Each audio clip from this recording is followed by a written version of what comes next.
Hoje, numa entrevista, vamos abordar um tema de grande relevância para a sociedade cabo-verdiana.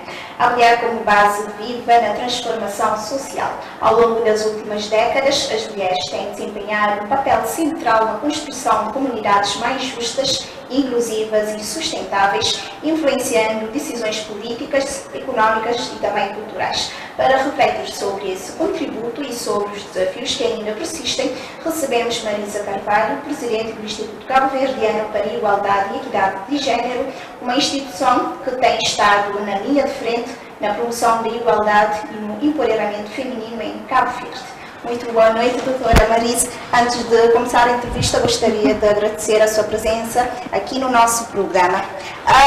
A nossa primeira pergunta aqui sobre esse tema é em que medida a participação ativa das mulheres tem moldado na transformação tanto sociais nas últimas décadas. Bom, eu que agradeço esta oportunidade e este convite e na realidade a participação da mulher, tal como do homem, tem contribuído bastante para a construção da sociedade cabo-verdiana, tal como nós a conhecemos atualmente, porque nós consideramos que é importante que ambos que pertencem à sociedade cabo-verdiana deem o seu contributo, não é? Daí que falamos nos desafios que ainda persistem relativamente à participação, em particular da mulher, em determinadas esferas da sociedade, porque realmente ainda está atrás daquilo que é desejado. Quais são os setores onde o contributo feminino tem sido mais determinante e para o progresso coletivo?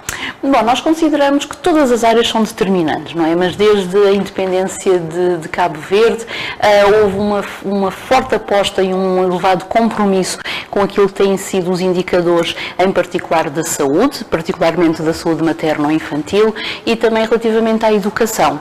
Esses realmente foram os setores determinantes que ajudaram para que a sociedade cabo-verdiana tivesse a sua grande aposta no capital humano, sabendo que nós somos um país que quando foi tornado independente era até considerado inviável, porque nós não tínhamos nada, não é? Em termos de bens materiais ou algo que pudesse dar sustentabilidade ao país, mas o capital humano, apostar nas pessoas, foi realmente um compromisso formado pelos vários governos e que foi uma aposta determinante. Portanto, o setor da educação e da saúde foram determinantes para a situação atual onde estamos hoje. E como as lideranças femininas influenciam nas decisões políticas, económicas e também culturais? Bom, nós temos vários exemplos e até nós também, como país, ratificamos uma série de convenções em que fazem exatamente a apologia da participação ativa, em particular das mulheres, nos processos de construção das sociedades e também da manutenção da paz, da segurança e da defesa do próprio país. Isto porque, apesar das nossas diferenças biológicas, não é, também a forma como nós abordamos determinados assuntos diferem de homens para mulheres, não de maneira de superioridade ou de inferioridade, mas apenas de forma diferente. Então é normal que algumas preocupações que também afetam diretamente as mulheres sejam trazidas quando elas estão nos lugares em que podem tomar decisões e vice-versa, não é? Portanto, por isso é que é importante que ambos estejam presentes para que haja um equilíbrio.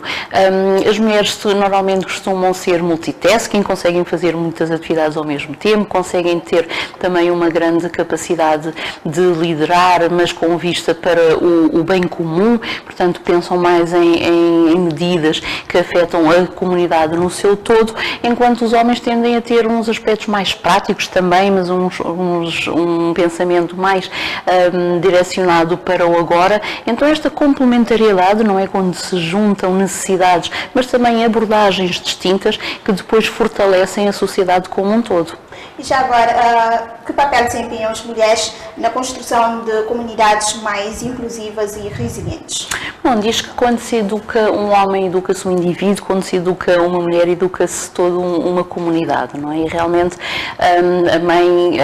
a mulher, como o seu papel estereotipado de género, não é? Que tem a ver com o seu papel de cuidadora, de protetora, tende realmente a cumprir socialmente esse seu papel, não é? Então realmente nas comunidades, como eu digo, há sempre uma tendência para se pensar no bem comum, nas necessidades de toda a comunidade desde as crianças até aos idosos, um papel mais de cuidar do próximo, de estar disponível para que realmente a sua atividade profissional seja conciliada com a sua atividade de cuidadora, e então há sempre um papel determinante, para além de que cada vez mais a mulher também assume um papel de provedora, não é? Este agora atualmente os papéis já estão muito tenues de quem é que deve fazer o quê, mas há sempre uma complementariedade que é importante, e é sempre a mulher com uma visão se calhar mais comunitária, mais de liderança para o bem comum, beneficia sempre as comunidades onde estão inseridas. Doutora Marisa, de que forma o acesso das mulheres à educação impulsiona mudanças sociais sustentáveis?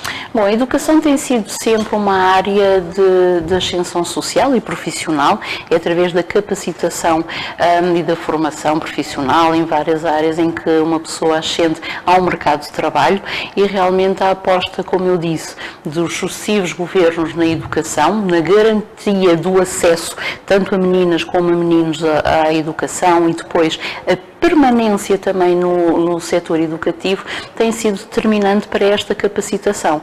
Nós, neste momento, estamos numa situação que é, comparativamente com os outros países da região africana, nós temos uma situação inversa, em que as meninas, temos mais meninas nos vários níveis de ensino do que rapazes, mesmo no ensino superior.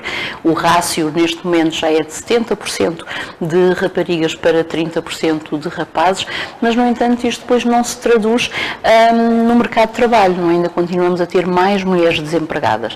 Então, a educação tem-nos mostrado que é o caminho, não é? Para que realmente as mulheres possam adquirir a sua autonomia económica, a sua autonomia na tomada de decisões. É através da educação que elas ascendem e têm estado em nível da administração pública, por exemplo. Já tivemos estudos e fizemos trabalhos nesse sentido, em que vemos que as mulheres estão cada vez mais a aceder a cargos públicos, não é? E que vão, quando os cargos são por concurso e quando fazem a sua ascensão por essa via, têm um rendimento até superior aos homens. Portanto, isto foi só possível através da educação, não é? Então é preciso continuar a trabalhar, principalmente em alguns setores ainda há alguma resistência em as mulheres ocuparem um espaço que também devem lá estar, como as áreas das ciências, tecnologias, engenharias, matemáticas, que são áreas que ainda estão com um mercado muito aberto e que são áreas também catalisadoras da economia, que têm ainda forma de crescerem. Então é necessário continuarmos a trabalhar e a apostar na educação, porque é realmente uma forma de as mulheres, particularmente as mulheres, a alcançarem a sua autonomia económica. E como é que deve-se valorizar, equilibrar ou melhor a valorização do papel tradicional com a promoção de novas oportunidades para as mulheres? Isso tem sido um dos problemas, em particular em Cabo Verde, como já falei anteriormente, a questão do acesso e permanência no mercado de trabalho. Nós vimos que as mulheres estão cada vez mais capacitadas em termos académicos, as mulheres estudam mais e durante mais tempo. Isto quer dizer que elas, para além da licenciatura, ainda depois vão tirar pós-graduações, mestrados e doutoramentos, continuam a estudar, mas isto faz com que muitas delas adiem a maternidade cada vez mais, não é? E nós vimos que temos uma taxa de natalidade que está a decrescer de ano para ano, cada vez temos menos filhos e cada vez mais tarde, mas depois há outras mulheres que têm que fazer uma escolha, não é? E que muitas vezes escolhem o caminho da maternidade e dos cuidados e que estão fora até do mercado de trabalho e que não estão dispostas a procurar emprego. Então há que haver um equilíbrio, não é? Há que haver realmente um equilíbrio para que as mulheres possam exercer o seu direito de ser mães, mas também a sua escolha de estarem no mercado de trabalho. Nós temos estado a trabalhar, em particular com a nossa tutela, que é o Ministério da Família, Inclusão e Desenvolvimento Social, no desenvolvimento de um Sistema Nacional de Cuidados, que é um sistema que contempla estruturas, não é? Redes de apoio, concretamente com creches, centros de dia, lares de idosos, porque às vezes pensamos que as mulheres cuidam apenas dos seus filhos, mas as mulheres cuidam dos dependentes, dos idosos, é toda uma carga de trabalho doméstico e de cuidados que muitas vezes está sob a responsabilidade da mulher.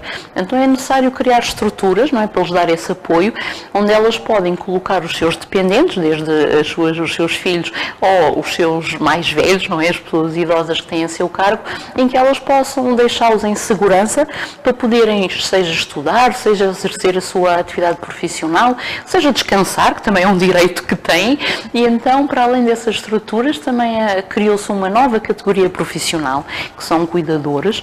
Também é uma hipótese de mais mulheres ingressarem no mercado de trabalho, porque muitas vezes os formandos destes cursos, que são cursos de cuidadores de primeira infância, dependentes e de idosos, muitos deles são mulheres, não é? Temos alguns homens, mas poucos, mas temos muitas mulheres, e então é mais uma categoria profissional que as mulheres podem ter e exercer até mesmo no seu lar, e também uma questão de apoio à subsidiação, que é aquelas famílias, e particularmente mães, chefes de família, que não têm autonomia económica para poderem aceder a estas estruturas.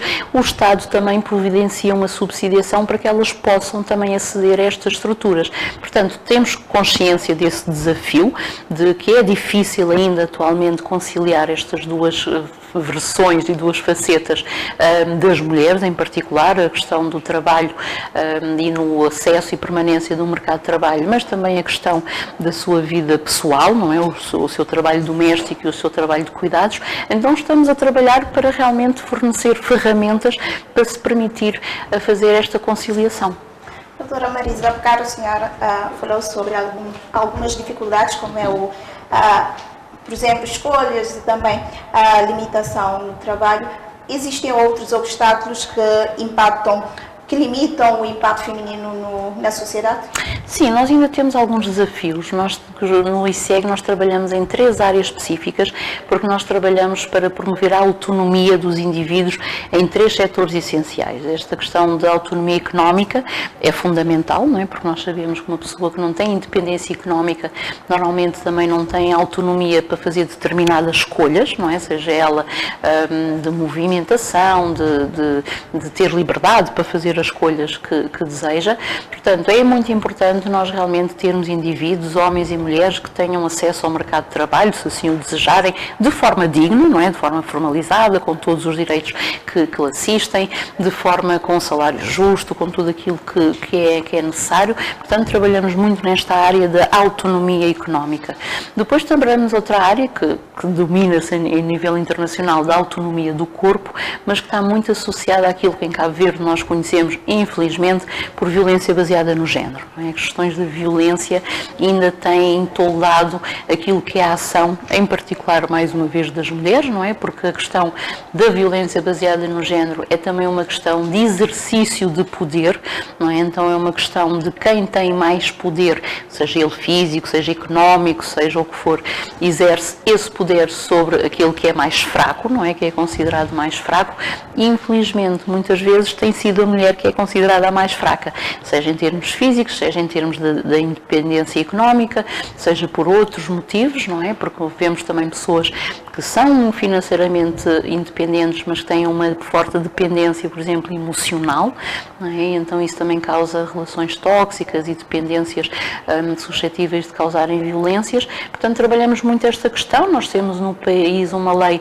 especial contra a violência baseada no género, desde 2011, e nós temos também essa responsabilidade de implementar a lei, de fazer ações de sensibilização, trabalhar na prevenção, formar os parceiros e trabalhar muito nesta medida, porque alguém que sofre uma situação de violência não é autónomo e não é livre, não é? Muitas vezes, infelizmente, também temos dados que mostram que há pessoas que ainda estão muito limitadas, não é, no seu exercício, seja de sair de casa, seja de poder ter amigos, seja de até às vezes vestir ou ter uma voz sobre a sua própria saúde sexual e reprodutiva.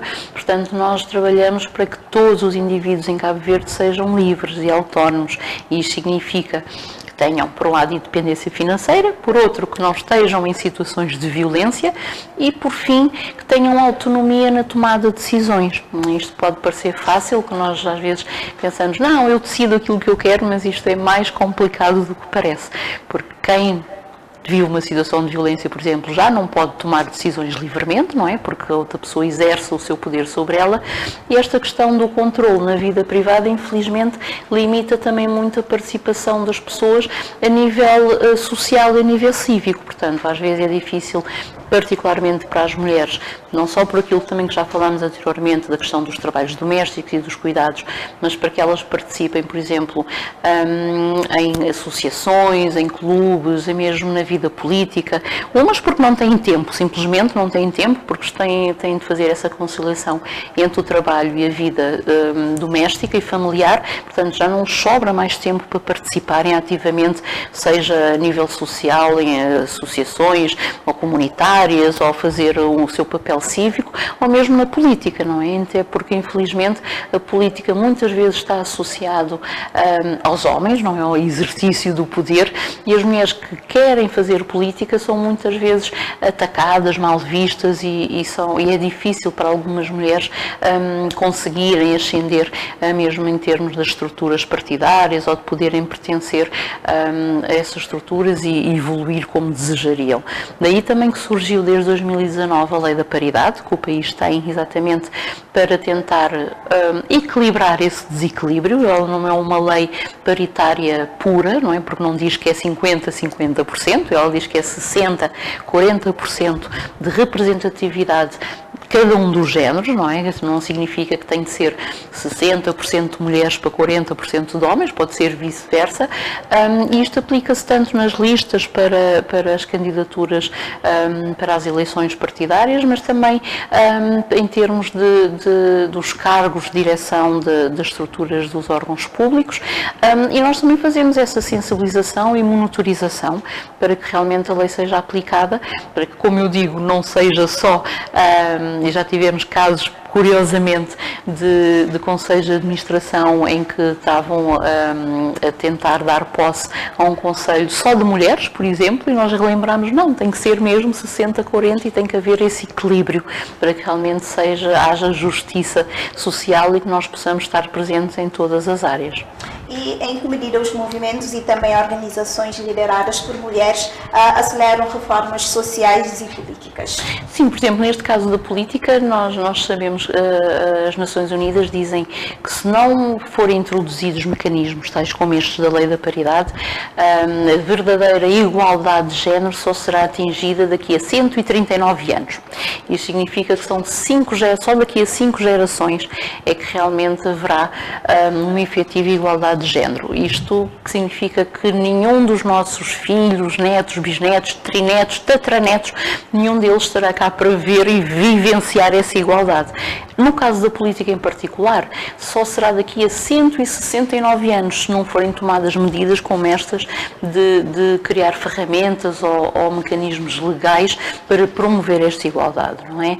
Curiosamente, a nível do associativismo, também aqui em Cabo Verde, nós tivemos sempre muito presença de mulheres, e foi assim que as coisas foram avançando, e foi assim que, através da sua voz e do seu trabalho, as situações foram-se mudando e alterando, mas também ainda continuamos a ter muita resistência em ter mulheres presidentes de associações em várias áreas, não é? Se não são nas áreas específicas de género, dificilmente conseguimos ter mulheres nos principais órgãos de decisão nas associações desportivas, comunitárias, associativistas, exatamente por aquelas questões que já falámos anteriormente. Muitas não têm tempo, não é? Muitas não têm como fazer porque não conseguem conciliar, outras também têm muita resistência, mas nós sabemos também que é nas comunidades em que é mais fácil exercer essa força, porque nós temos grandes mulheres líderes comunitárias que são realmente grandes dinamizadoras da sua vizinhança e da sua comunidade, só que também depois há muita resistência em, se calhar, assumirem esses cargos oficiais, fazem-no de forma informal, fazem-no de forma sem estarem associados a cargos, não é? E vemos como aí é possível a força da mudança e da presença. E então acho que devemos, no fundo, se calhar, equiparar aquilo que já são práticas correntes, não é? Porque, como eu digo, nós temos mulheres que são grandes líderes comunitárias, temos, por exemplo, o exemplo das batucadeiras, o exemplo de grandes pessoas que nas suas comunidades conseguem dinamizar sempre que é necessário reunir para ajudar o próximo ou para fazer-se algum tipo de atividade na comunidade, mas depois há toda uma resistência, se calhar, em formalizar essa liderança. E então é mostrar também, porque isso é um estereótipo de género, associar a liderança a homens, não é? Porque a liderança é algo muito masculinizado e que as próprias mulheres têm resistência em assumir. Então esse trabalho também que nós fazemos, sensibilização das comunidades e das associações, de que a questão da liderança não tem género, portanto a liderança tem a ver com competência, e nós temos homens e mulheres competentes, independentemente do seu género, e que todos podem e devem assumir o seu lugar na sociedade. E como é que as mulheres podem atuar como agentes de paz e também mediação em contexto de conflito?